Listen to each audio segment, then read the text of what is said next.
고맙습니다. 오늘은 페이지 13쪽 제6품 부사이품을 할 차례입니다.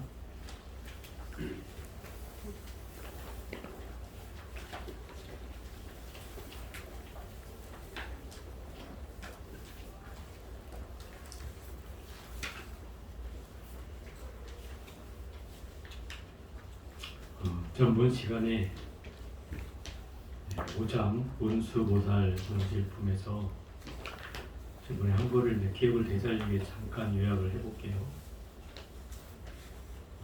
거룩한 만남이 이 문수보살과 유마거사가 대담을 나누는 장면이 시작되는 장이 5품 문수보살 문질품입니다. 잔뜩 기대했던 대중과 함께 벌어진 대담에서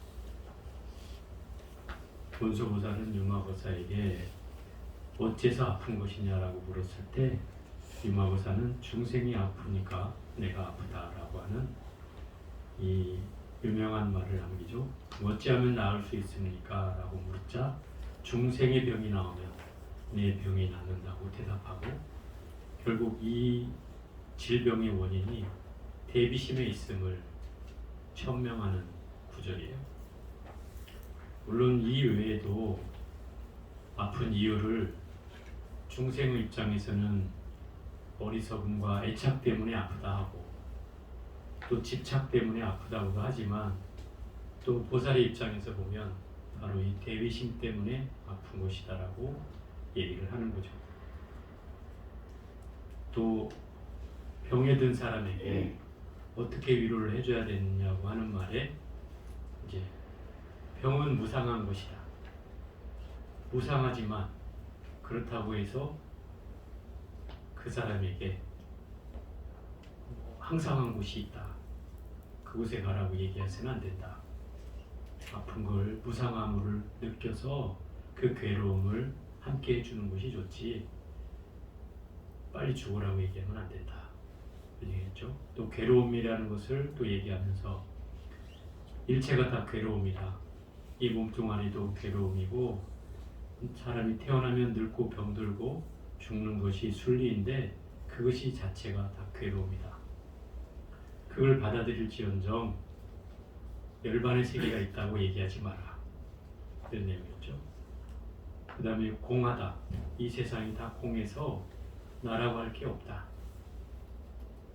나라고 할 거 없는데 내 몸뚱아리에 집착하면 더 괴로우니 내 몸뚱아리를 잘 살펴라. 거기에는 내가 천년만년 영원불멸한 나 자신은 존재하지 않는다. 그렇게 말할지언정 또 내가 존재한다는 극락세계가 어디 있다고 얘기하지 마라. 그것은 사람에게 괜히 죽으라고 부채질하는 것이 되니 그렇게 하다간 잘못하다간 쫓겨나기 일쑤죠. 그런 상황을 만들어서는 안 된다. 이러면서 이제 이 법문을 병에 든 사람을 어떻게 위로해야 되는지 보살이 해야 될 법문을 쭉 설하죠. 그걸 불이법에 의해서 설하기도 하고 중생의 입장에서 설하기도 하고 또 보살의 입장에서 설하기도 합니다. 이게 유마거사예요. 그런데 6장에 등장하면 제목이 범상치 않은 부사이품이다. 부사이라고 하는 말을 여러분들이 좀 쉽게 얘기해보면 불가사의품이다 이렇게 얘기할 수 있어요. 불가사의. 불가사의란 말은 들어봤죠? 불가사의는 어떤 뜻이에요? 여러분이 알기로는 불가사의가 어떤 거예요? 알 수 없는 뭔가 신기한 일이 벌어질 때를 불가사의하다 이렇게 얘기할 수 있는데 원래 그 뜻을 보면 생각으로 헤아릴 수 없다 이런 뜻이 있어요. 불가사의하다는 말에는 생각으로 헤아릴 수 없다. 부사의는 그걸 줄여서 부사의라고 하고 그것도 또한 생각으로 헤아릴 수 없는 걸 말해요. 그럼 이 부사의라는 말이 왜 등장을 했냐면 제 첫 시간에 기억이 나실지 모르겠지만 이 유마일 소설경의 제목이 유마일 소설경이지만 그 부제가 있다. 큰 제목이 부제로 삼는 게 있는데 그게 불가사의 해탈이라고 하는 것이다. 불가사의 해탈. 해탈은 해탈인데 생각으로 헤아릴 수 없는 해탈, 내 경계를 나타내주는 것이 바로 이 유마경이고, 그 불가사의한 해탈의 경계를 나타내주는 품이 바로 육자입니다. 이 말이에요. 그래서 이 부사의품은 바로 그 유마일 소설경의 부제인 불가사의 해탈이라고 하는 제목을 만들어낸 장이 바로 이 부사의품이다. 이런 거. 그래서 이 부사의품도 나름 중요한 품이 되겠어요. 이 중권의 사실은 이 유마경의 핵심이 저는 거의 다 들어있다고 봐요. 그 첫 번째가 중생이 아프니 내가 아프다.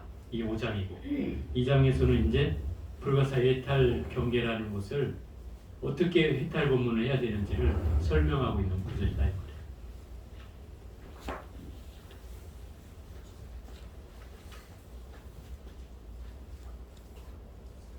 자, 읽어가면서 보겠습니다. 부사의품, 그때 사리불은 이 방 안에 앉을 자리가 없는 것을 보고 이렇게 생각했다. 이 많은 보살과 대제자들은 어디에 앉아야 할까? 장자 유마일이 그러한 마음을 알고 사리불에게 말했다. 그대는 법을 위하여 왔습니까? 앉을 자리를 구합니까? 이 사리불이 지금 등장하는 건 지혜제일 사리불이에요. 전장은 문수보살이 등장했고 지금 10대 제자 중에 지혜제일인 사리불이 등장했어요. 유마고사가 담론을 나눌 수 있는 상대가 바로 유마고사이거나 이런 사리불 정도 돼야 된다 이 말이에요. 근데 이 사리불도 여기서 또 엄청 깨지죠. 지금 이 많은 사람들이 작은 방 안에 모였어요.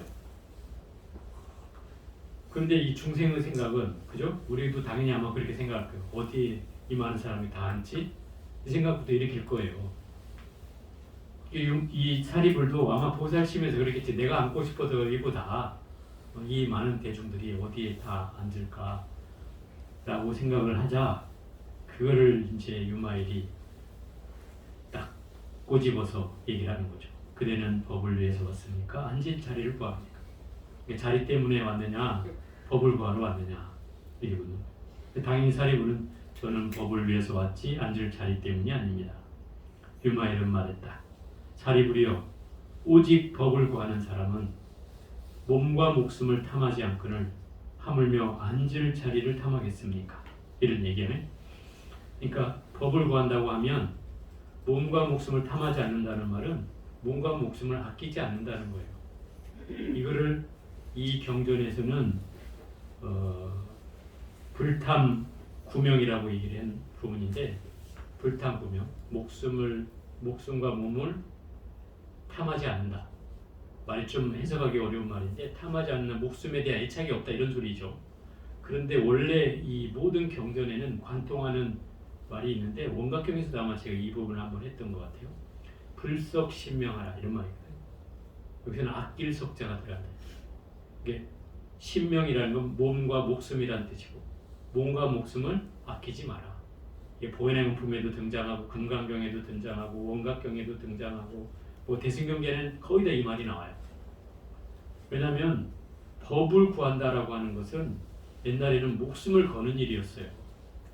지금이야 뭐 어느 스님이 좋을까, 어느 절이 좋을까, 어느 스승이 나을까 이걸 재서 찾아다니지만, 이때 당시에는 스승이 어디에 있다고 하면 그게 설사 목숨을 거는 일이어도 같단 말이에요. 예를 들어 한번 보세요. 신라 때, 또 고려 때, 뭐 조선에 이르기까지 우리는 그 유학을 많이 갔어요. 지금도 유학을 많이 가지만 그때 당시에도 유학을 갔어요. 또 한 7세기경에는 인도에 나란타 대학이라고 세계 최초의 종합대학이 있었어요. 7세기경에. 그때 사람이 얼마 있는 줄 알아요? 한 10,000명 정도가 있었다는 거예요. 대단하죠. 요새 10,000명도 대학교가 큰 대학교잖아요. 그런데 그때 당시에 그 나란타 대학이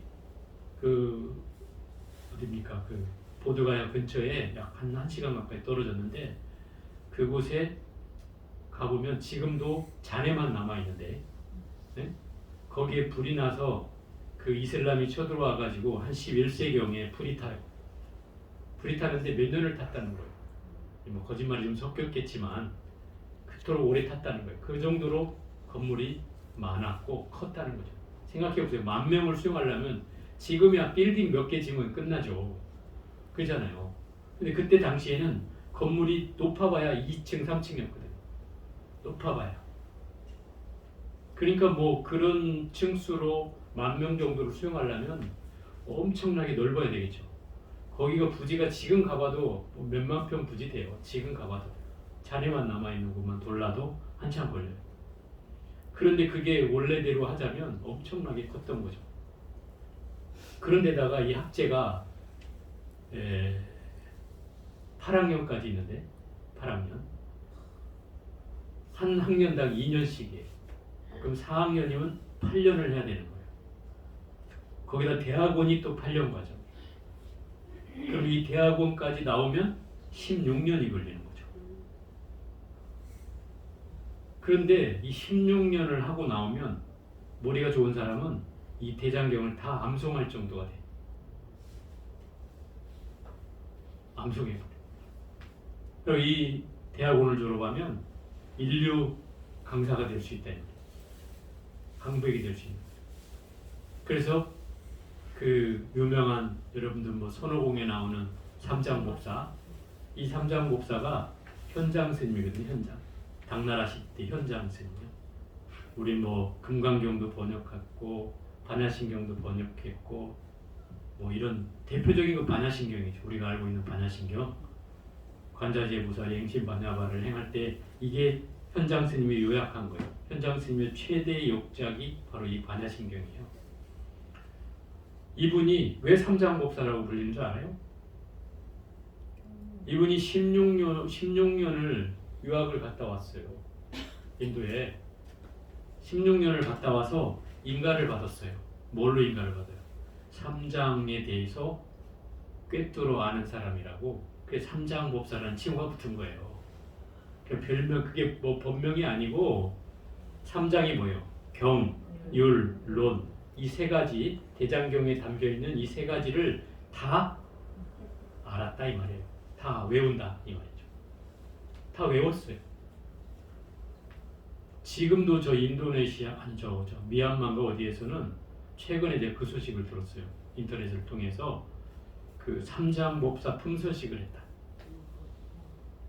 그리고 품서식이 뭐냐면 삼장법사를 인정하는 그 절차를 밟는 마지막 최종적인데 이분이 대장경을 자기가 배운 거로부터 다 그걸 외워서 발표하는 거야. 네? 그게 통과되면 삼장법사의 그 품서를 주는 거죠.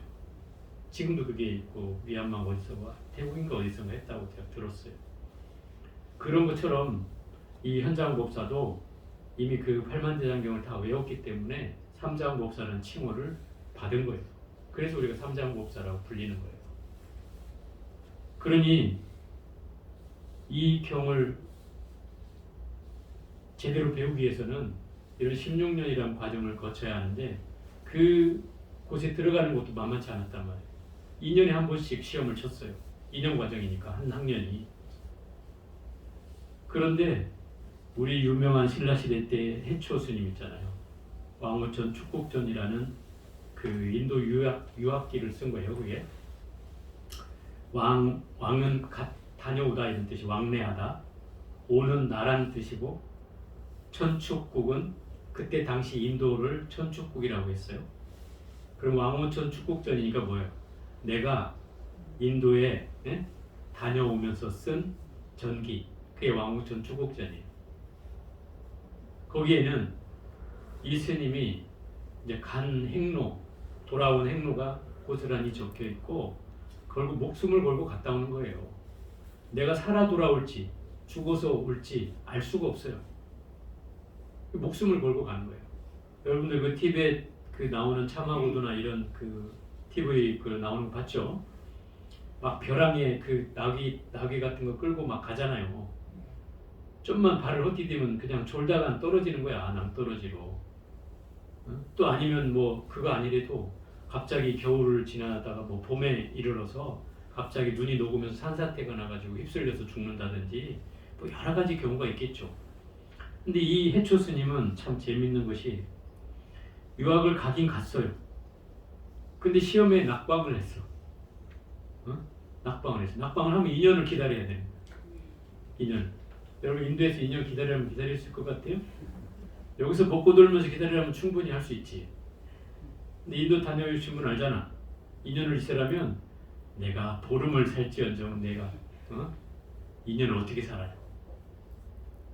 일단 덥고 습하고 막 이러면 견딜 수가 없죠. 음식도 안 맞아봐. 그럼 뭐 하루도 못 견뎌요. 결국 그 2년을 못 기다리고 돌아온 거예요. 떨어져서. 그래서 떨어져서 돌아오면서 쓴 책이 왕우천 조국전이야. 그러니 어찌 보면 낙방기지 낙방기. 네. 떨어져가지고 돌아오면서 한탄을 하면서 이제 적은 글이니까. 현장 스님은 그 유명해진 게 뭐예요? 그게 소유기, 그죠? 소유기잖아요. 실제 그 등장하는 사오정, 저팔계, 그다음에 또 하나 누구죠? 손오공인가? 손오공. 이 사람들이 다 스님들이에요, 원래. 스님들이. 이 현장 스님이 아주 잘생긴, 도움은 대로 빠지네. 잘생긴 스님이었는데, 자기가 이제 인도 유학을 가기 위해서 수레에다가 엄청난 짐들을 챙겨가지고 가는 중이었어요. 도둑을 만나는 거예요, 중간에. 그래서 도둑한테 다 털리고 빈털터리가 돼가지고 갈 수가 없잖아요. 먹을 것도 필요하고 음식도 필요하고 돈도 필요하고 이런데 갈 수가 없어요. 그래서 그 나라에 머무르게 되는 거죠. 근데 이미 이 현장 스님은 중국에서부터 유명한 분이어서 그 나라의 왕이 작은 나라였어요. 그 부자국인가 그런데 그 왕이 이 현장 스님을 초청을 해요. 그래가지고 거기서 이제 환대를 하는 중에 이 현장 스님 사정 얘기를 하는 거죠. 내가 실은이 가다가 도둑을 만나가지고 짐을 다 털렸다. 그래서 참 유학을 가려고 하니 참 안타까운 상황이 됐는데 이러니까 왕이 그런 거 아주 독실한 불자여가지고 그러면 스님 제가 그 시자들하고 수레에다가 그 먹을 식량하고 그 돈하고 해서 좀 보내드리겠다. 그걸 딸려 보내준 게 오정 스님, 그 다음에 오공 스님, 팔계 스님, 그 다음에 또 하나가 또 있었어. 원래 5명인가 있었는데 그 사람은 이제 서유기에 등장하지는 않아. 어쨌든 4명을 붙여줬다고 나와 역사에는. 근데 다 스님이었단 말이에요. 근데 이제 이걸 재밌게 꾸미려고 하다 보니까 팔계는 돼지처럼 생겼는지 저팔계라고 저자를 붙인 거고, 또 손오공은 원숭이처럼 생겼는지 오공이라고 손오공이라고 붙인 거고, 또 오정이는 약간 뒷북을 쳐서 그런지 사오정이라고 붙인 거다 이 말이에요. 그게 다 스님이었어 실제로. 본명이란 말이야. 본명. 팔계는 왜 팔계냐면 여러분들 그걸 잘 모를 텐데 그 보살계 중에 8개를 받는 보살 의식이 있어요. 8개라고 보살이 받는 의식 중에 8개라고 있어요.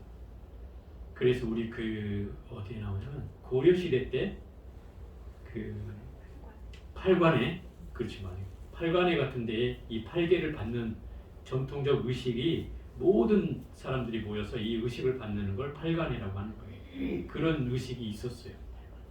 이 8개는 뭐 대충 계율이 크게 다른 건 아니지만 좀 특징이 있는 것들이 있어요. 그래서 이 계를 잘 지키라고 8개라고 줘줬겠죠, 당연히. 계를 잘 안 지키니까. 그래서 이제 이런 게 극화돼서 이제 이렇게 나타난 것이지만 실제는 현존하는 얘기다 이 말이에요. 어쨌든 현장 스님은 그걸 성공한 사람이기 때문에 삼장법사로 불려서 오늘날까지 이렇게 재밌는 얘기를 전해줘 오는 거고, 이 해초 스님은 자기가 써놓지 않았으면 이 사람이 존재했을지조차 모르는 그런 스님이 돼버린 거죠. 그래서 어쨌든 목숨을 걸고 이곳을 다녀왔다는 거예요. 대저 법을 구하는 사람은 색수상 행식을 구함에 있지 않고 18개나 12입 따위를 구함에 있지 않으며 6개, 새끼, 무새끼를 구함에 있지 않습니다. 법을 구하는 사람은 목숨도 아끼지 말고 자리도 탐하지 말아야 된다 이 말이고, 법을 구하는 사람은 색수상 행식을 구함에 있지도 않다. 색수상 행식은 뭐냐면 나라고 하는 것을 구성하는 몸과 마음을 나누는 5가지 경계가 있는데 그것을 색수상행식으로 나눈다. 몸뚱아리는 색에 속하고 정신은 수상행식에 속한다. 그런데 이걸 가지고 그 소승을 행하는 논사들이 법은 이 수상행식을 잘해야 법을 얻을 수 있다고까지 얘기하면서 그런 거를 계속 토론하고 논쟁하는 것을 일삼았어요. 법에 대한 논쟁을 일삼았어요. 이 사람들을 구사론자 또는 아비달마 코사라고 하는데 이 말이 법에 대한 논쟁을 하는 사람들이란 뜻이에요. 그 소승불교를 하는 사람들은 왜 대승불교가 태동하게 됐냐고 제가 첫 시간에 가면 얘기했잖아요. 자기들만 깨닫고 또 자기들만 공부하고 자기들만 토론해서 철학적인 논쟁을 일삼았을 뿐이지 대중들을 제도하고 그들을 교화하는 것을 잘 하지 않았기 때문에 이 대승불교가 생겨난 배경이 됐단 말이에요. 그러니까 이 사람들이 하는 일이라는 건 깨달음을 어떻게 얻을까를 실제 실천하거나 이러는 게 아니고 그 깨달음이라는 것까지도 논쟁의 대상을 삼았다 이 말이에요. 그래서 그걸 철학적으로 논쟁하고 그걸 증명하고 그걸로써 이 사람들이 학파가 만들어졌어요. 또 이 학파가 만들어지니까 이걸 반대하는 학파가 생겨나고 또 그걸 중재하는 학파가 생겨나고 또 반대하는 학파가 생겨나고 이렇게 해서 수 없는 학파들이 생겨나는 거예요. 이때는 뭐 학파가 뭐 18개도 있었다, 뭐 20몇 개도 있었다, 뭐 이런 얘기가 있어요. 그 사람들의 가장 큰 논쟁은 결국 이런 것들을 논쟁하는 거예요. 법에 대한, 부처님 말씀하신 법에 대한 걸 끊임없이 토론하고 논쟁하고 그걸 일삼는 거예요. 그런다고 깨달음이 오나요? 깨달음이 오는 건 아니잖아요. 그걸 그냥 마치 뭐 말장난하듯이 그 말로서만 토론을 일삼았던 거죠. 그러니 이 색수상행식에 있지 않다. 또 12처 18개에 있지 않다. 이 말은 바로 그런 내용이에요. 12처는 뭡니까? 안이비설신의가 육군이고 색성향 미척보의 육경이에요. 6가지 경계. 이 두 가지를 합친 것을 12입 또는 12처라고 해요. 같은 말이에요. 또 여기에다가 눈, 귀, 코, 혀, 몸, 생각과 그 대상인 그죠? 색성향 미촉법. 눈이 색을 보고 일으킨 인식을 안식이라고 해요. 안식. 응? 눈으로 통해서 인식이 생겼다 해서 안식이라고 해요. 예를 들어서 내 눈으로 저 색깔을 봤어요. 아, 하얀색. 아, 나 저거 좋아해. 하는 인식이 일어났어요. 그죠? 이게 안식이야. 그냥 눈이 색을 보는 것은 안근이 색을 볼 뿐이야. 근데 그걸 인식하는 놈이 있으니까 그게 하얀색인 줄 아는 거죠. 그게 안식이다 이 말이에요. 또 귀가 소리를 들었어요. 그 소리를 듣고 분별을 일으켜요. 아, 나 저 소리는 싫은 소리야 라는 생각을 일으켰어요. 이게 이식이야. 이식. 또 코로 냄새를 맡았어요. 코로 냄새를 맡고 나니 아, 이 냄새가 아주 구수한 냄새가 나서 먹고 싶은 막 식욕이 돋는다. 이런 생각을 일으켰을 때 이걸 비식이라고 해요. 그 다음에 혀로 맛을 봤는데 너무 살살 녹아. 그래서 막 계속 먹고 싶은 마음이 일어나죠. 이걸 설식이라고 해요. 혀설자서 설식. 그 다음에 신식이 있어요. 5번째. 몸으로 접촉되는 경계를 보고서 판단하는, 인식하는 거예요. 예를 들어서 뭐 부드러운 바람이 지나가면 아, 살갗에 부드러운 바람이 지나가서 기분이 좋구나. 또 겨울에 막 세찬 바람이 내 얼굴을 때릴 때 너무 인상이 써지고 마음이 괴롭다. 빨리 이게 벗어났으면 좋겠다. 이런 마음이 일어나는 이 경계가 바로 신식. 그 다음에 생각으로 대상을 분별하는 거예요. 생각으로 이제 끊임없이 안에서 일으키는 것으로 그 안이비설시 의가 마지막 법의 경계를 만나서 일으키는 의식을 의식이라고 해요. 의식. 이걸 육식이라고 해요. 육식. 제6식. 우리가 흔히 말하는 마음이 바로 육식이에요. 마음. 근데 이 마음을 또 세분하면 심, 의, 식으로 또 나눠요. 세분하면 식이 바로 육식이고 식이라고 하는 게 의라고 하는 게 칠식이라고 해요. 칠식. 이걸 말라식이라고 하는데 그 뭐라 그러죠? 우리 꿈을 꾸거나 이런 의식의 무의식이나 이게 무의식의 경계에 들어간 걸 칠식이라. 칠식. 그 다음에 그 밑에 또 팔식이 있는데 이것을 심이라고 해요. 마음이라고 해요. 근본적으로 이걸 세 가지를 육식, 칠식, 팔식을 크게는 마음이라고 하지만 이걸 좀 세분하면 육식은 바로 식이라는 것에 해당되고, 칠식은 의에 해당되고, 의식하는 할 때 의에 해당되고, 팔식은 심이라는 마음에 해당된다. 그러면 우리의 근본 바탕에는 이 저장식, 제8식이 존재한다. 이걸 저장식, 장식이라고 표현해요. 장식. 저장되어 있는 인식작용이 있다 이 말이에요. 뭐가 저장되어 있다는 거예요? 여러분이 행해왔던, 몸으로, 입으로, 생각으로 행해왔던 모든 업이 이 8식에 다 저장되어 있다는 거예요. 그래서 내가 한 생각을 딱 뭔가를 보는 순간에 한 생각이 쭉 떠올라. 이 떠오르는 게 바로 그 저장식에서 올라온다 이 말이에요. 응? 저걸 보는 순간 저거 옛날에 내가 어디서 봤던 건데 라는 생각이 일어나는 게 바로 그 8식에서 올라온다. 심지어 내가 이 현생에 이걸 본 것이 아닌데도 저 어디서 본 것 같은데 하는 생각이 일어났어. 그럼 내 과거에 가지고 있는 기억 가운데 이게 끄집어져 올라오는 거예요. 그 전생이 됐든 아니면 아주 오래전이 됐든 그런 경계가 이 저장식 안에는 다 저장돼 있다는 거예요. 그러니까 우리가 기억이 사라지는 거라고 얘기하지만 저승이 건망증이 심해서 잊어버린 것 같지만 다 여기 저장돼 있다 이 말이에요. 데이터베이스가 있어요. 여기에 한치도 오차가 없이 다 저장돼. 이거는 아무리 세세생생 쌓여도 절대로 차서 넘치질 않아. 엄청나죠? 우리 유마의사가 하는 말로 이 작은 방 안에 수많은 부처님이 다 모여도 절대 방해되지 않는다. 걸려지지 않는다. 이렇게 이게 나중에 보면 나와요. 그런 것처럼 이 데이터베이스 안에는, 이 저장창고엔 여러분의 세세생생 쌓아왔던 업식들의 그 기억들이 전부 다 여기 다 쌓여있다. 그래서 이것이 계속 끄집어져 올라와서 나의 분별을 하는 데 있어서 엄청난 작용을 일으키는 거죠. 계속. 그러니까 부처는 이 장식이 텅 비어져 있는 거예요. 네? 부처님은 텅 비어져 있는 거예요. 근데 중생은 여기가 가득 차 있는 거죠. 이게 차이예요. 우리가 흔히 말하는 업으로 가리워져서 사물의 실체를 제대로 보지 못한다라고 하는 것은 바로 이 장식에 가로막혀 있다는 뜻이에요. 내가 뭔가를 보기만 하면 삐용 하고 떠올라. 그죠?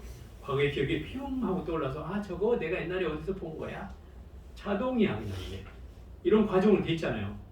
근데 보살이나 이 지혜를 얻은 부처님은 딱 보는 순간 아무것도 안 떠올라. 그냥 그 자체만 봐. 이게 다른 거죠. 있는 그대로 사실을 보기만 해. 그러니까 여기 오해할 일이 있어요, 없어요? 없잖아요. 착각할 일도 없어요. 집착할 일도 없어요. 그래서 이것이 차이가 있는 거예요. 그래서 우리가 닦는 건 바로 이 장식을 닦는 거야. 따져보면 그 기억에 남겨져 있는 찌꺼기들을 하나씩 하나씩 지워가는 거예요. 이게 수행이에요. 그것이 텅 비어지면 우리도 그렇게 볼 수 있겠죠. 그런 날이 오기를 바라요. 욕계, 색계, 무색계를 구함에 있지 않습니다. 사리부여 법을 구하는 사람은 불에 집착하여 구하지 않고 법에 집착하여 구하지 않으며 승단에 집착하여 구하지도 않습니다. 그러니까 법을 구하는 사람은 불법성 삼보에 구태여 그걸 논쟁하고 있지는 않는다 이 말이에요. 또 법을 구하는 사람은 괴로움을 구하지 않고 집을 끊음을 구하지 않으며 멸진의 중독과 도를 닦음을 구하지 않습니다. 이건 뭐예요? 사성제에도 거기에 걸리지 않는다 이 말인 거죠. 왜냐하면 법에는 희론이 없기 때문입니다. 희론이라는 것은 흔히 우리가 논쟁을 일삼아서 그걸로써 끝장을 보려는 마음이에요. 그러니까 이거는 어찌 보면 말로써 토론을 일삼아서 뭔가 결론을 내는 것이니까 결국 이 수행은 또 진리를 구한다는 건 너무나 동떨어진 얘기잖아요. 더 쉽게 말하면 요즘 말로 하면 말장난 같은 게 희론이다 이 말이에요. 진리를 구하는데 말장난이 필요하냐 이 말이에요. 그죠? 그래서 희론을 일삼지 말라고 하는 거예요. 희론이 없기 때문이다.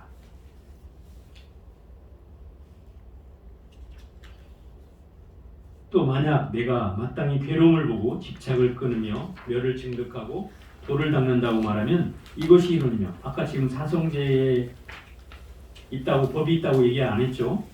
사성제에도 걸리지 않는 게 법이라고 했어요. 근데 이것이 바로 여기 닦는다고 말하면, 나 사성제 닦아, 나 고도 없애려고 하고 있고, 집착도 끊으려고 하고 있고, 멸도 증득했고, 내가 팔정도도 닦고 있어 라고 말하는 거는 진리를 구하는 자세가 아니라는 거예요. 왜? 진리를 구하는 건 말에 있지 않다는 거죠. 그죠? 속에 들어가 있어야 되는 것이지 뭐 그걸 걸려 있는 게 아니라는 거죠. 그래서 그것을 말한다는 건 이것이 희론이라는 거예요. 진리를 구하는 게 아니라는 거죠. 이게 사리부리여 법을 정멸이라 합니다. 네, 이건 실상의 입장으로 얘기하는 거예요. 진리란 정멸이다 이 말이에요. 정멸은 뭐예요? 모든 번뇌가 다 사라진 상태, 열반의 상태가 바로 이 정멸이에요. 그러니 정멸을 행하면 당연히 생멸의 반대말이잖아요. 만약에 생멸을 행한다면, 태어나고 사라지고를 행한다면 이는 생멸을 구하는 것이지, 이건 현상계라는 말이에요. 현상계를 구하는 것이지 결국 법을 구하는 게 아니다. 법은 정멸이기 때문에 현상계를 이미 벗어난 것이다 이 말이에요. 법은 물듦이 없는 것이다. 물듦이 없는 것이라 합니다. 이 물듦이 없는 것이라는 것은 중생의 업력이나, 그죠? 아까 말한 이 색성향 미촉법에 끌려가는 그 마음이 물들어 있는 마음이죠. 물들음이 없는다는 것은 그걸 보고도 거기에 전혀 걸려지지 않는다는 거예요. 그 경계가 물들음이 없는 거예요. 이걸 청정함이라고 얘기할 수 있어요. 만일 법에 물들었다면 열반에 이르기까지 그것은 오염된 집착이지 법을 구하는 것이 아닙니다. 결국 법은 청정한 것이기 때문에 물들어 있는 것은 이미 잘못됐다는 거죠. 그건 중생계에서 현상계로 일어나는 집착일 뿐이다 이 말인 거죠. 법은 행하는 바가 없습니다. 만약 법을 행한다면 이는 행한다고 하는 것이지 법을 구하는 것이 아닙니다. 이미 법이 뭐라고 했어요? 바로 본질의 세계에 지금 얘기하고 있는 거잖아요. 본질의 입장으로, 근본적인 본질의 입장에서 얘기하고 있기 때문에 굳이 이걸 뭘 행하고 뭐 실천하고 해야 될 바가 없다는 거예요. 아까하고 좀 다른 입장이죠. 실상의 입장에서 보면 법이란 건 법 그 자체라는 거야. 행하고 말고 할 게 없어. 그 안에 이미 내가 있으면 이미 법이 내가 얻어진 거예요. 근데 그거를 굳이 따로 행할 게 아니라는 거죠. 법에는 또 취사가 없습니다. 취사는 취하고 버림이 없다는 거예요. 취사 분별을 하지 않는다는 것은 뭐요? 이미 둘을 떠났다는 거죠. 법이라는 것. 그러니까 법을 구하거나 취하거나 버린다고 하면 이미 이건 두 가지 경계에 떨어진 거잖아요. 이거는 취사하는 것이지 법을 구하는 것이 아닙니다. 법은 처소가 없습니다. 처소는 장소나 공간을 얘기해요. 법은 장소가 없습니다. 만약 장소에 집착한다면 이것은 장소에 집착하는 것이지 법을 구하는 것이 아닙니다. 법은 무상이라고 합니다. 무상은 우리 금강경에서도 얘기했죠. 상이 없는 것, 아상인상, 중생상, 수자상이 없는 것을 무상이라고 합니다. 만약 상을 따라 인식한다면 이는 상을 구하는 것이 법을 구하는 게 아닙니다. 법은 머물 수 없습니다. 머무는 게 아니라는 거예요. 머무는 게 아니라는 뭐예요? 집착할 바가 없다는 거죠. 무소득이라는 거죠. 만약 법에 머문다면 이는 법에 머무는 것이 법을 구하는 것이 아닙니다. 법은 보고 듣고 느끼며 알 수 있는 것이 아닙니다.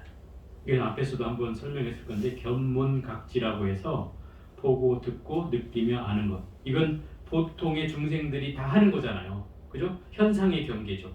현상의 경계가 법을 구하는 게 아니라는 거예요. 왜? 법은 이미 지금 본질을 얘기하고 실상을 얘기하고 있는데 여기서 현상을 얘기하는 건 이건 맞지 않다는 거죠.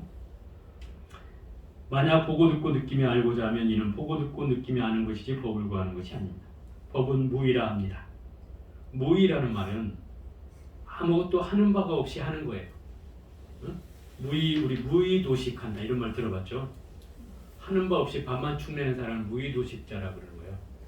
근데 여기서 무의는 그런 뜻이 아니라 아주 거룩한 말이에요. 무의자연 이러면 도가에서도 쓰는 말인데 아주 하는 바 없는 가운데 이루어지는 진리를 말하는 거예요. 이걸 하는 바 없이 행한다고 얘기하는 거예요. 그러니까 하는 바 없이 행한다는 것은 어떤 인위적으로 내가 뭘 해야 되겠다는 마음을 일으키고 하는 게 아니라 그냥 하는 거예요. 그냥 걸림없이 하는 거예요. 그걸 무의라고 해요. 만약에 유의라고 한다면 그 반대말인데 유의는 일부러 내가 마음을 짓거나 인위적으로 하거나 우리가 세상에서 존재하는 인연법 이거를 다 유의라고 해요. 유의법이라고 해요. 그래서 금강경배의 마지막에 보면 일체유의법 나오죠. 여몽항포령, 여로영여전, 웅장여시관 할 때 유의법이 일체 모든 현상에 존재하는 법은 이런데 일체의 인연법은 이런 말이에요. 현상에서 벌어진 모든 법을 유의법이라고 하고 그것을 인연법이라고 하고 그것을 현상법이라고 하는 거예요. 그러니까 중생기에서 지어지는 내가 일부러도 짓고 뭐 알아서도 짓고 인위적으로도 하는 그런 모든 법을 말하는 거예요. 그게 유의법이에요. 그러니 법은 무의인데 유의를 행한다면 당연히 유의를 구하는 것이지 법을 구하는 것이 아닙니다. 그러므로 사리부여 만약 법을 구하는 사람은 마땅히 일체법에서 구할 바가 없는 것입니다. 결국 구할 바가 있는 건 뭐예요? 중생의 경계나 현상의 경계에서 그죠? 세속의 경계에서는 당연히 구할 바가 있겠죠. 그죠? 여러분 열심히 목을 구해 가야 되잖아요. 이 중생의 경계에서 당연히 구할 바가 있어야 돼. 그런데 실상의 입장에서 보면 구할 바가 없는 것이 법을 구하는 사람이다 이 말이에요. 이해가 돼요? 법을 구할 바가 없다는 것은 이미 실상의 경계로 보면 이미 공해. 법이란 것도 이미 공하다 이 말이에요. 제법 공상 아니야. 이미 법 다 공해. 근데 뭘 따로 구할 게 있냐 이 말인 거죠. 아무 구할 게 없어. 그러니까 구할 바 없는 것을 구하는 거예요. 그러니 결국 일체법에서 구할 바가 없다고 하는 바가 바로 이거다 이 말이에요. 실상의 입장에서 뭐예요?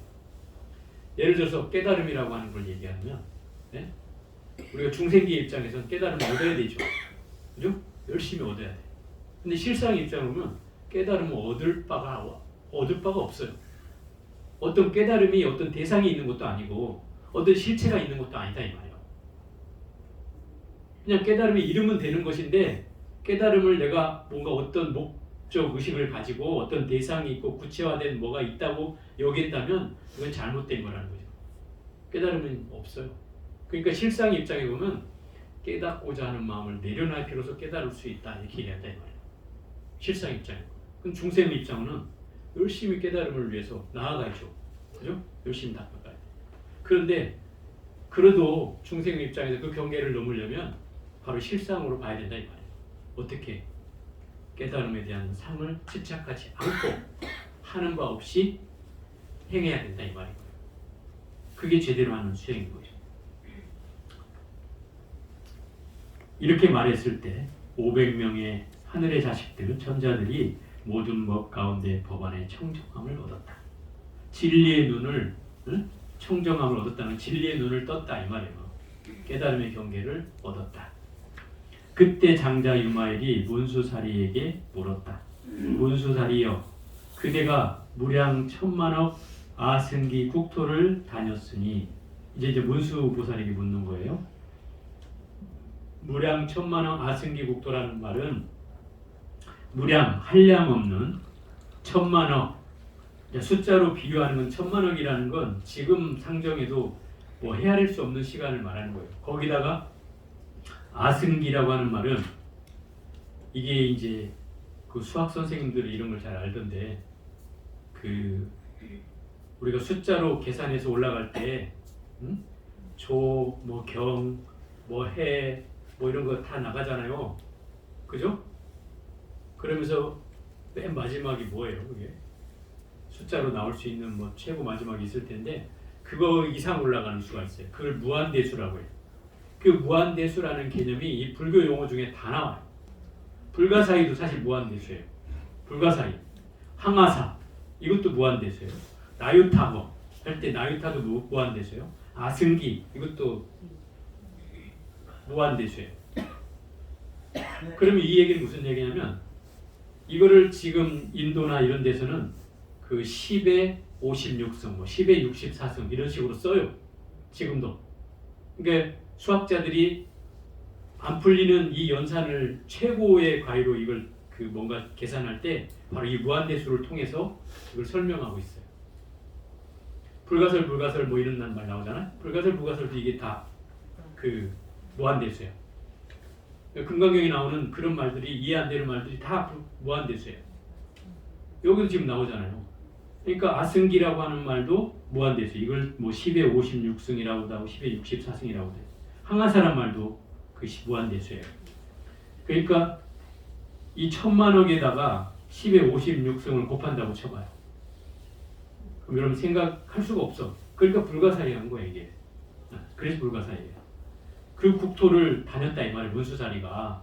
그 중에 어떤 불국토가 최상의 미묘한 공덕을 성취한 사자자가 있었느냐. 응? 그 국토 가운데 최상의 공덕을, 훌륭한 공덕을 성취한 부처님의 자리가 있었느냐 이 말이에요. 사자자가 부처님이 앉은 자리를 사자자라고 해요. 왜 사자자라고 하냐면 부처님이 사자와 같이 한번 소리를 지르면 중생을 한마디에 다 깨칠 수 있다 이런 거죠. 사자가 포효를 하면 모든 동물이 잠재워지듯이 그런 걸 상징해서 사자자라고 해요. 우리 청법가 할 때 덕 높으신 스승님 사자자에 오르사 이러잖아요. 그 말이 그 말이에요. 그래서 법상을 만들 때 옆에다 사자를 이렇게 그려가지고 같이 법상에 이제 해놓는 절도 있어요. 어쨌든 최상의 사자자가 있었습니까? 라고 물으니까 문수사리가 말하기를 거사님 동쪽으로 36항하사의 국토를 지나서, 이거 항하사도 아까 제가 무한대수라고 했죠? 36 곱하기 만약에 10에 한 60승 한다고 쳐봐요. 그럼 생각이 돼요? 안 되죠? 이게 생각으로 헤아릴 수 없는 국토를 지나서 수미상이라는 세계가 있습니다. 수미상이라는 나라가 있다 이 말이에요. 그곳에 부처님이 이름이 수미등왕열애예요. 수미등왕이라는 열애고, 그 지금 현재 그 부처님의 키가 84,000 유순이에요. 유순이 뭔 줄 아세요? 1유순이 우리 길이로 말하면 1유순이 40리예요. 40리면 그 40리가 키로수는 얼마나 되죠? 10리가 4kg. 그래 16kg죠. 16 곱하기 84,000. 그럼 얼마예요? 네? 80, 한 100만 된다고 쳐. 100만 킬로. 응? 아, 내가 낮에는 100만 미터라고 했구나. 100만 킬로 정도 되네. 100만 킬로의 키가 100만 킬로 정도 된다는 거예요. 여러분 하늘에 비행기 타고 올라가서 최고 고도라고 얘기할 때 10,000피트 정도 돼요. 그죠? 10,000피트.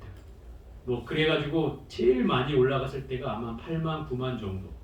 미터로 치면 8만 9만 미터 정도 올라가요. 비행기가. 그 이상 올라가면 또 안 돼. 그 정도 올라가는데 그 8만 9만 미터에 이 몇 배예요? 100만 킬로면은 몇 배 되는 거예요. 뭐 엄청나. 어쨌든 수만 배라고 쳐요. 그러면 그 신장이 그 정도 되고 사자자의 높이도 84,000 유선이래. 100만 킬로래. 사자자의 높이도. 그런데 이것이 너무나 장엄되어서 아름다움이 제일 가는 사자자라는 거예요. 자기가 본 것 중에 제일 가는 사자자였다. 그때 유마일이 그 얘기를 듣자마자 신통력을 부리는 거예요. 그리고 그곳에 부처님께서 그 신통력을 보고 내가 너한테 보내줄게. 그리고 사자자를 보내줘. 사자자가 한 개 얼마라고 했어요? 100만 킬로나 되는 사자자를 32,000 사자자를 보내줘. 100만 킬로 곱하기 32,000개. 응? 그거를 어디로 보내? 유마일의 방에 보냈어. 유마일의 방이 크다고 했어요? 작다고 했어요? 작다고 했어요. 그러니까 아까 제 사리불이 이 많은 대중이 어디에 다 앉아야 되지? 이런 생각을 일으킨 거예요. 방이 작으니까. 그런데 부처님이 32,000개의 사자자를 8만 유순이나 되는 높이, 100만 킬로나 되는 높이의 사자자를 32,000개를 이 방 안에 다 들여보내줬어. 그런데 방이 좁지도 않아. 또 대중들이 걸리는 사람도 없어. 그 좁은 방에다 32,000개를 다 넣어줬는데도. 아이러니죠. 이게 이제 불가사의하다는 거예요. 이 경계를 이해할 수 있는 사람은 오직 부처님과 깨달은 유마고사뿐이에요. 왜? 이 경계는 우리가 생각의 한계로 이미 걸리게 돼 있어요. 그렇잖아. 32,000개의 사자자를 생각도 할 수 없는 숫자 32,000개, 요만한 거 32,000개를 여기다 넣는다 그래도 넘쳐 그냥, 그죠? 요만한 거 넣는다 그래도. 근데 100만 킬로나 되는 거를 32,000개를 여기다 다 넣는다고 쳐봐요. 가능하겠냐 이 말이에요. 이게 안 되죠. 근데 여기서 불가능하지 않다고 나오잖아요. 이미 다 차고도 아무도 걸리는 사람이 없대. 여기 대중이 꽉 차 있는데 아무도 걸리는 사람이 없대. 신기한 일이죠. 이것이 불가사의한 일이고, 여기서 이렇게 나와. 이 방은 넓고도 넓어서 이 32,000의 사자자를 모두 포용하고도 방해되거나 걸림이 없었다. 걸림 없다 하잖아요. 심지어 만약 이걸 키로수로 넓힌다면 엄청나게 이 나라를 다 덮고도 남을 거 아니에요. 그죠?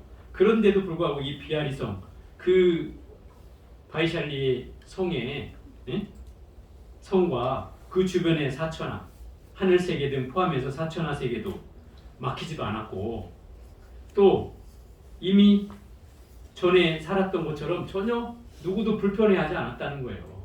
예전과 같이. 그때 유마일이 문수살이에게 말했다. 문수살이여, 보살과 대제자들과 함께 사자자에 앉으십시오. 저절로 그 몸이 저 사자자와 같아질 것입니다.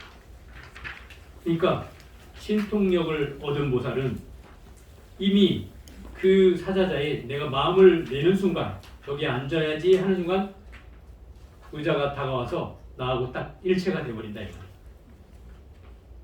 마음만 내는 순간.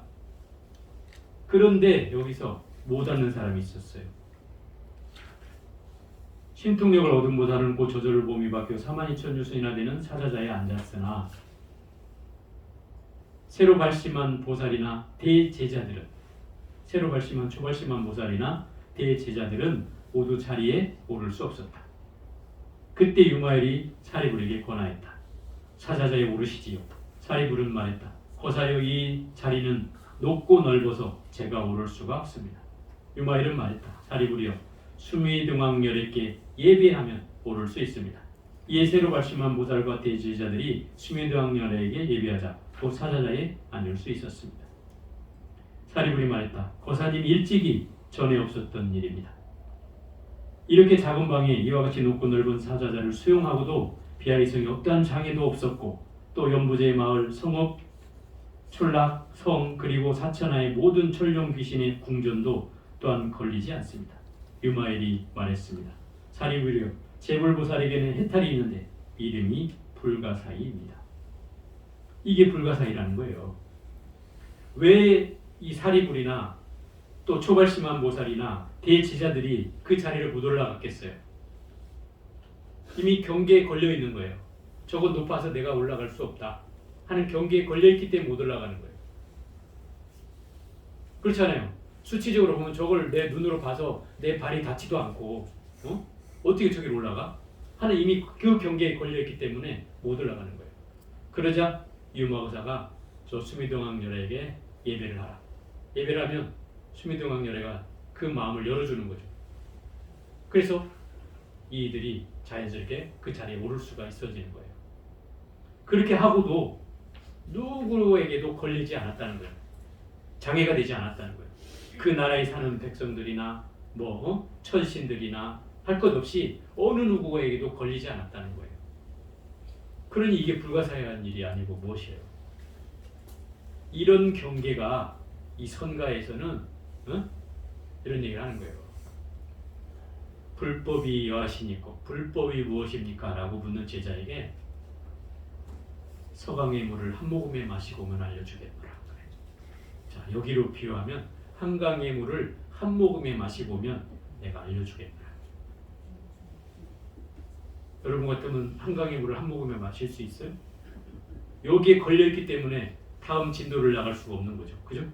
이게 우리가 현상의 경계에 빠지면 이런 거예요. 그런데 이 얘기가 여기에 나오는 얘기에 똑같은 얘기예요. 자, 또 한 번 얘기해 볼게요. 여기서 이제 또 나와요.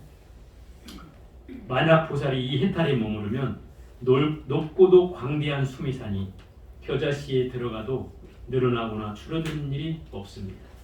수미산왕의 본래 모습이 예전 그대로이며 사천왕이나 도리천 모든 하늘이 수미산에 들어있는지 느끼지 못하고 알지 못합니다. 다만 오직 득도한 사람만이 수미산이 겨자씨에 들어감을 봅니다. 이것을 이름하여 불가사의 해탈 법문에 머문다고 합니다. 기가 막힌 말이죠. 수미산은 불교에서 제일 크다라고 하는 걸 비유할 때 제일 많이 등장하는 게 수미산이에요. 그래서 금강경에서도 수미산을 자꾸 예를 드는 게 제일 큰 산이다 이 말이에요. 상징적으로 제일 큰 산이 불교에서 말하는. 이 산은 그냥 뭐 흔히 말하는 뭐 히말라야 산자락 정도가 아니고 이 지구와 사대를 다 덮고도 남는 우리 은하계를 다 덮고도 남는 그런 산이에요. 그렇기 때문에 엄청나게 큰 산인 거죠. 그런 산을 칠보로 장엄해도 사국에 하나 전해주는 만 못하다 하는 게 금강경의 비유잖아요. 여기서도 이렇게 나오는 거예요. 광대한 수미산이 겨자씨가 어떤 거예요? 겨자씨는 불교에서 또 제일 작은 비유를 들 때 되는 게 겨자씨. 제일 작은 비유를 들 때. 자, 일겁 제가 한번 얘기했을 거예요. 일겁을 얘기할 때 이 겨자씨를 아까 인류순 40리, 사방으로 40리, 16km, 위로도 16km, 가로 세로도 16km 되는 곳에 겨자를 다 쌓았어요. 겨자씨를 싹 한치도 오차가 없이 꼭꼭 채웠어요. 꽉꽉. 그곳을 선녀가 한 번씩 내려와 100년에 한 번씩 내려와서 그 겨자씨 두 알도 아니고 한 알만 짚고 올라가. 그래서 이 16km에 쌓여있는 겨자씨가 한 알도 남겨지지 않고 다 사라지는 기간이 1겁. 이게 1겁이야. 여러분 상상이 되는 시간이냐 말이야 이게. 이거는 부처님의 지혜의 눈으로 봐야만이 이게 보여지는 세상이지 우리의 경계는 절대 인식할 수 없는 경계예요. 그렇죠? 아니 100년에 한 번에 넌 100년에 한 번 갔다 올 때 우린 목숨이 바뀌어 있어 이미. 그거 한번 보려고 그러면 내가 이거 뭐라 해? 수천억 번을 태어나도 안 돼 이게. 그런 경계다 이 말이에요. 어떻게 우리가 인간의 이 눈과 귀와 들리고 보여지는 경계로 이걸 다 판별할 수 있겠냐 이 말이에요. 될 수가 없죠. 그러니 불가사의한 경계. 그런데 이 최고로 큰 수미산이 이 겨자씨 안에 들어간다는 거요. 이게 이해가 돼요? 어떻게 들어가냐고? 그러니까 보살님 거기에 걸려 있는 거야. 그게 들어가야지 보살님의 경계가 열리는 거야. 이게 서로가 장애된다면 절대 못 들어갈 수가 없죠. 그죠? 이미 내 마음의 경계가 걸려 있는데 당연히 안 되는 거죠. 그런데 여기 뭐라고 얘기해요? 득도한 사람만이 이걸 볼 수 있다는 거예요. 도를 얻은 사람만이 이 경계를 볼 수 있다는 거예요. 이 얘기는 무슨 얘기냐면, 자, 화엄경에 다시 돌아가 볼게요. 화엄경에 그 법계 연계를 얘기할 때 사법계를 얘기한다. 이법계, 사법계, 이사무의 법계, 사사무의 법계 이걸 얘기해요. 이법계는 공하다 이런 뜻이고 쉽게 얘기하면 사법계는 가유다, 존재한다, 현상계를 보이는 세상이에요. 이사무의계는 공이나 유나 둘이 아니다. 이거 중도를 얘기하는 거예요. 근데 여기 또 하나 사사무의가 목계가 있어요. 이 현상과 현상이 만나는데 서로 걸림없는 경계다 이 말이에요. 차별이 없다. 서로 걸리지 않는다. 이 얘기가 바로 아까 얘기했던 이유예요. 한강의 물을 한 모금에 마시면 너한테 일러주리라. 여러분은 한강의 물을 한 모금이라는 것에 이미 걸려 있잖아. 한강이 저렇게 큰 물을 내 한 모금에 어떻게 마셔? 이건 불가능해.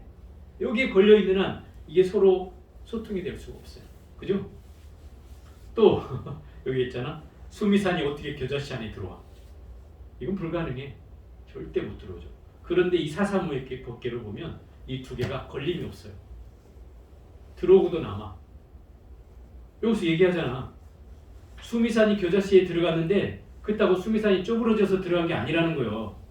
왜? 여기에 살고 있는 수미산 왕이나 거기에 살고 있는 모든 사천왕이나 도리천 이런 천상에 있는 신들까지 그게 줄어졌는지 안 줄어지는지 전혀 느끼지 못한다는 거예요. 그 얘기는 무슨 얘기예요? 전혀 변화가 없다는 거죠. 그러면서 이 안에 들어간다는 거예요. 그러니 불가사의죠. 불가사의요. 이 경계를 여러분의 숙제로 넘겨. 자, 또 4대에 또 나와요. 이게 4대의 물이, 4대에는 어떤 물을 말하냐면 큰 네 곳에 있는 바닷물이에요.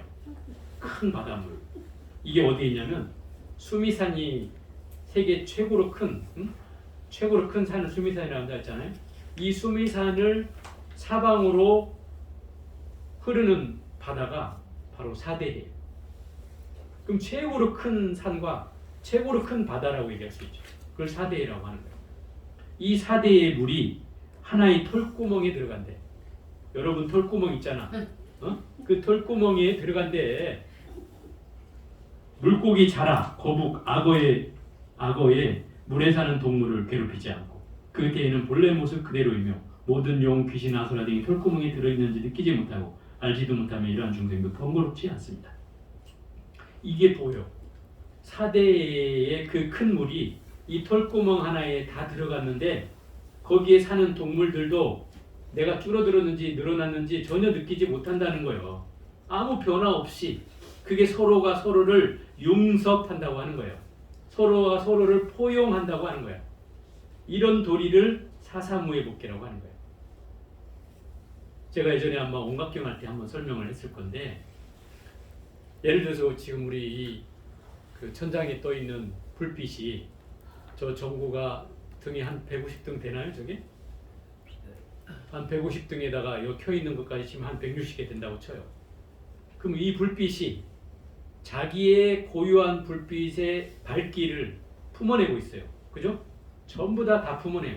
불빛이 있는 전구들은 다 품어내잖아요. 그죠? 근데 그 불빛이 어떤 건 더 밝은 것도 있고 약한 것도 있고 좀 덜 밝은 것도 있고 그죠? 중간 것도 있어요. 근데 그 불빛이 우리가 지금 이 상태로 봤을 때는 하나의 밝기로만 보이지만 이거를 좌우를 다 차단하고 이 불빛만 내려오는 걸 비춰보면 불빛은 분명히 자기가 비추고자 하는 곳을 비추고 있어요. 그런데 그 빛이 서로에게 방해가 되거나 전혀 걸리지 않아요. 그죠? 그게 아무리 강하든 약하든 서로 장애가 되지 않아요. 그죠? 하나의 밝은 빛을 다 품어낼 뿐이야. 우리는 한 빛으로 느껴지는 거예요. 바닥에서 보면 아 이게 하나의 밝기처럼 느껴지지만 그 많은 불빛이 다 작용을 하고 있는 거예요. 그럼에도 서로에게 장애되지 않아요. 그죠? 이것이 뭐예요? 하나 가운데 일중일체 다중이 있잖아요. 하나가 곧 하나 가운데 일체요. 일체 가운데 하나다. 이 말이에요.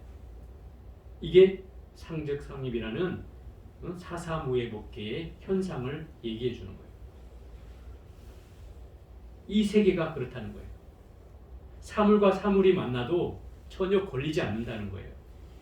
여러분과 내가 만나도 전혀 걸림이 없다는 거예요. 이 건물과 내가 만나도 이 건물을 내 안에 집어넣을 수도 있어요. 걸리지 않는다는 거예요. 전혀. 이걸 사사무예법계라고 하는 거예요.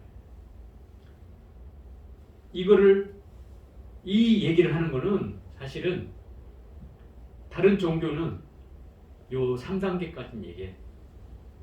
이사무예법계, 중도, 공, 이런 것까지는 얘기해. 근데 이 사사무예법계를 얘기하는 곳은 이 불교밖에 없어요. 너무나 이건 심오한 거예요. 이걸 얘기하는 데가 없어요. 예를 들어서 이렇게 법황에서 하는 말로 해볼게요. 그러면 좀 쉬울라가.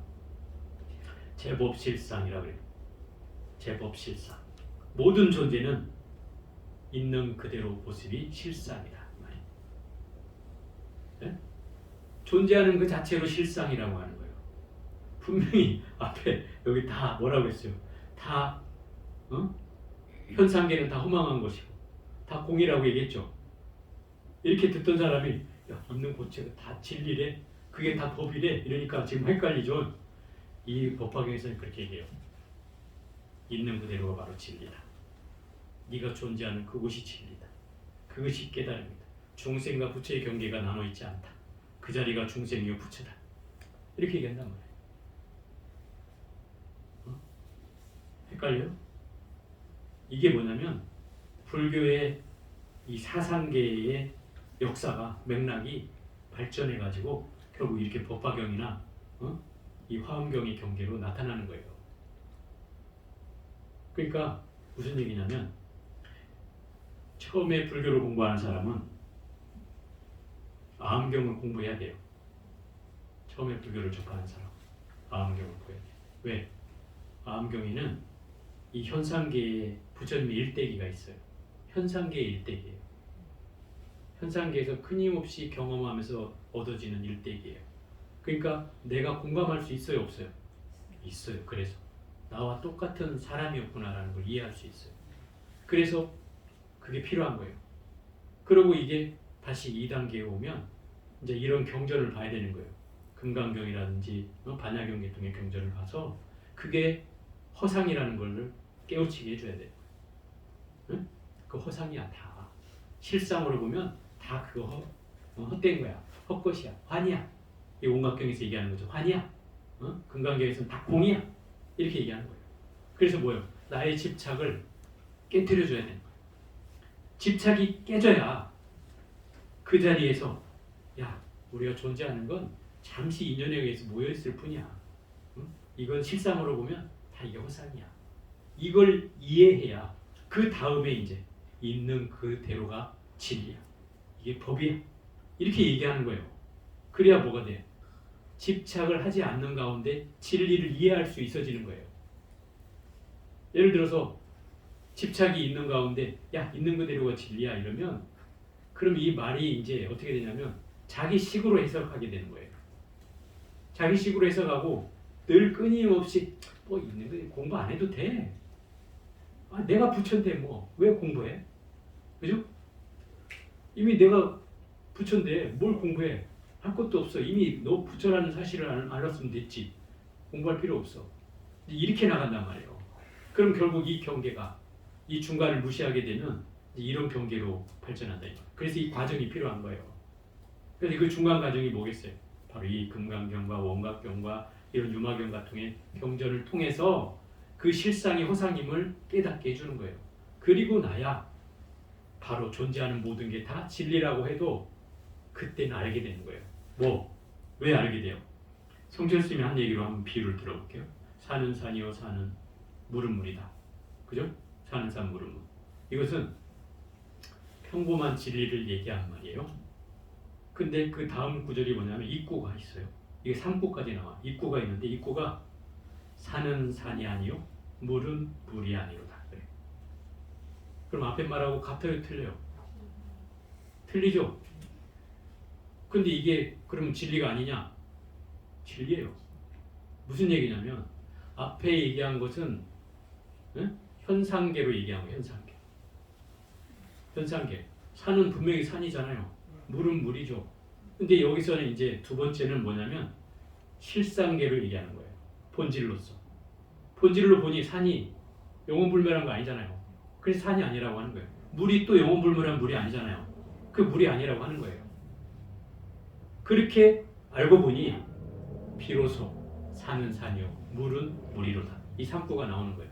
그리하여 산은 산이요 물은 물이로다. 이러는 거예요. 이 말은 무슨 얘기예요? 이 집착을 다 떨어내고 보니 그저 산이더라. 그저 물이더라. 이러는 거예요. 내 집착이 없어졌을 때 인정하는 거예요. 이건 처음에 얘기한 거고 다른 산은 산이요 물은 물인 거예요. 이걸 잘 이해해야 돼요. 그래야지 불교의 이 사사무의 법계를 이해할 수 있어요. 이 현상계는 차별이 없어요. 너와 나의 걸림이 없고 사물과 나의 걸림도 없고 물과 바다의 경계에 걸림도 없고 그 다음에 아까 말한 그 4대가 한 토륵에 들어가는 경계에도 걸림이 없고 한강물을 한 모금에 마셔도 걸림이 없고 수미산이 겨자씨에 들어가도 걸림이 없어야 되는 거예요. 그래서 이런 방법이 저 선가에서는 끊임없이 이걸로 회통을 시킨다 이 말이에요.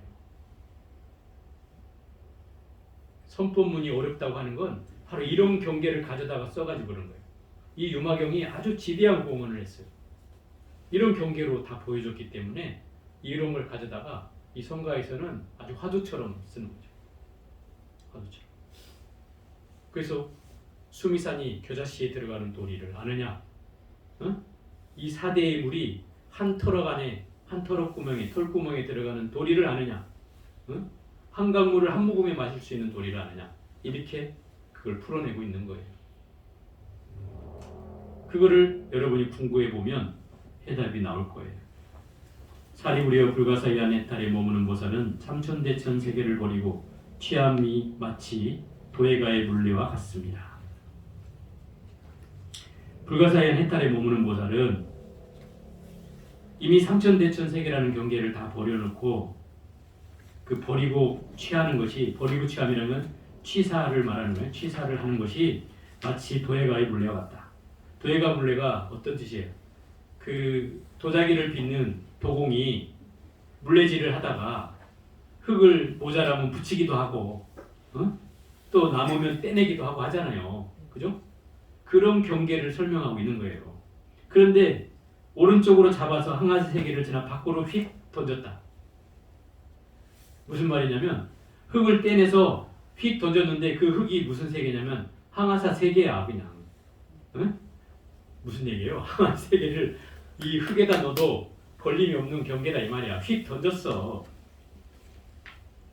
그랬더니 그 속에 있는 중생은 알지도 못한다. 깨닫지도 못한다. 왜? 자기가 줄어졌는지 커졌는지 전혀 변화를 못 느낀다 이 말이에요. 자신이 그곳에 갔다는 것조차 모릅니다. 또다시 본래의 곳으로 돌려놔도 오히려 사람들로 하여금 왕래의 생각이 전혀 들지 않게 합니다. 내가 왔다 갔다 했다는 그런 전혀 느낌도 없다 이 말인 거예요. 그러고도 이 세계의 모습은 예전 그대로입니다. 변화가 없다 이 말이죠. 사리부리여, 또 어떤 중생이 이 세상에 오래 머물기를 좋아하고 제도해야 할 사람이라면 그 보살은 곧 7일을 일겁으로 늘려 그 중생의 일겁이라고 말하게 합니다. 또 중생이 오래도록 머물기를 좋아하지 않고 제도해야 할 사람이라면 보살은 일겁을 7일로 줄여서 중생이 7일이라고 말하게 합니다. 이 말은 내가 오래 살고자 하면 야 너 일주일을 내가 일겁으로 늘려줄게. 무슨 말이에요? 일주일이나 일겁의 경계에 걸리지 않는다는 뜻이에요. 또 나 오래 살고 싶지 않아. 빨리 죽고 싶어. 이러면 야 그럼 내가 일겁을 일주일로 줄여줄게. 어떤 경계에도 걸리지 않는다는 거예요. 이 불가사의한 해탈의 경계에 머무는 보살은 이런 사사무예복계, 시간과 공간과 이 모든 것에 다 걸리는 바가 없다는 거죠. 그죠? 이게 이제 여러분이 이 도리를 알면 도통하는 거예요. 오늘 여기까지 해볼게요.